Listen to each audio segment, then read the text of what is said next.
please welcome Emma Corrin and Josh O'Connor. I love seeing how different you are in real life. Isn't hair, makeup, wardrobe just everything? It's the best, honestly. It is. I mean, it's so exciting for us to see you guys like this, you know, and when I'm doing my thing, it's like, I can see what you really look like, and then I have to say also, I'm immediately transported the second I'm in.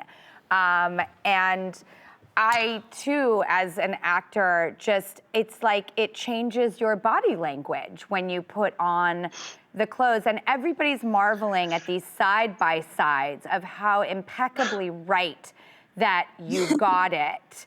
And it does make a huge difference because then everybody can sort of fall into the history of, you know, I mean, I really don't know how else to explain it other than this was at the center of all of our universes. And I do want to share something with you. Okay, we probably have a screenshot of it, but this is actually here. I keep this with me at the studio. There is me presenting the E.T. doll to Princess Diana when I was 7 years old in 1982 at the world premiere of E.T. And that's very sweet. And it was a moment that I will never forget. And I keep the picture nearby because I really was the girl, you know, amongst millions of other girls who grew up with Princess Diana. And I mean, you know, Emma, what was it like to get into her? You're so amazing as her. And I just want to say that the first scene you guys have together to me was so poetically choreographed. And with all the history that we know about, you know, Charles and Diana, to set the stage in this very coquettish, eyeball, mysterious, Shakespearean way was really amazing. Did you like the introduction of these characters? Yeah, I really did. I think you've kind of hit the nail on the head there by saying it's sort of Shakespearean, because there's such a historical romance, I suppose, associated with that kind of depiction of two characters meeting that almost transcends all kind of reality. And I guess it kind of goes hand in hand with the whole fairy tale thing that they have going on at the beginning of the series. I thought it was a really beautiful way of doing their introduction. Yeah, I agree. Yeah, without loading it too much, I suppose. It's like we wanted more going into it, and then that scene set us up for just wanting more and more and more. Josh, I must say that your acting with your eyes and your body language, I also noticed that, first of all, when actors do internal, I'm sorry, but it's usually snoozy and boring. I'm like, I hope you're having fun because I'm not watching it because you're internal and I need something. You do internal so well. I was so gripped with your eyes and your shoulders. You could not say anything in an entire scene and I was riveted. And I also loved how I felt like, as a viewer, I thought I saw your body language really change when you were with Emma. Like you were more confident and more of a cad, and like your demeanor changed. Was that conscientious? Because I totally picked that up as a viewer. Thank you. Yeah, I suppose I think we did lots of work on the kind of physicality of these characters. I think you can tell so much with sort of body language, and as you know, and I think particularly with Charles, there's kind of very early on we sort of picked up on this sort of stoop that he has and the way he kind of leans his neck out. And we worked with Polly Bennett, who's a brilliant movement coach, and we kind of, both Emma and I were keen to find sort of why they stand like that, or where that body language is rooted from.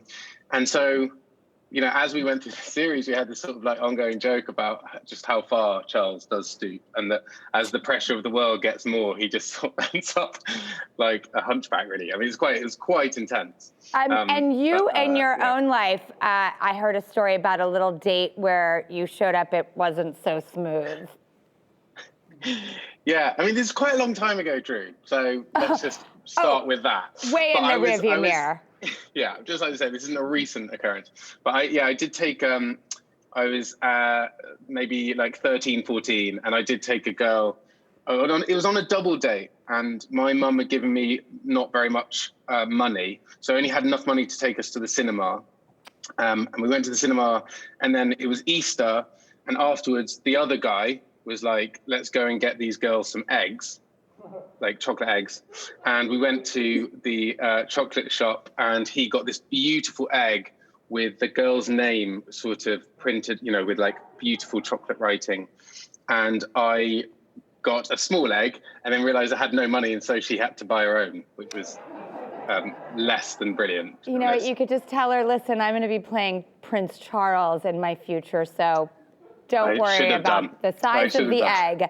Emma, yeah. I loved a detail before we go that you said when, I don't know who you were saying this with, but that when you felt the nerves of all the attention being Diana and all of that energy, that you should channel it into the performance. Who do you have that conversation with? So that's a conversation I had with Ben Karen, one of the directors, just after I got the part, actually. And I remember him sitting me down and saying, you know, your life's going to change a lot. And anytime you feel overwhelmed or nervous, or there are people taking photographs of you, or you end up in the news, use it, because it's a completely parallel experience that you're having. And really, it did really come in handy. Yeah, I remember one day we were filming in London on the street, and the scene was me being chased by paparazzi as young Diana, and then behind the supporting actors who were playing the paparazzi were actual paparazzi who were there for me. And it was such a weird, colliding of worlds, but actually weirdly useful. Well, I think that's a very smart direction, and you took it so well, and you're honoring these people who we've grown up with that are such icons in this world and doing them such justice. And we love it. And I think you guys are incredible. And I was so thrilled that you would come on the show today. Thank you, Emma and Josh. Season 4 of The Crown is out now. Everybody knows it. Everybody's watching it. It's the talk of everything. Thank you.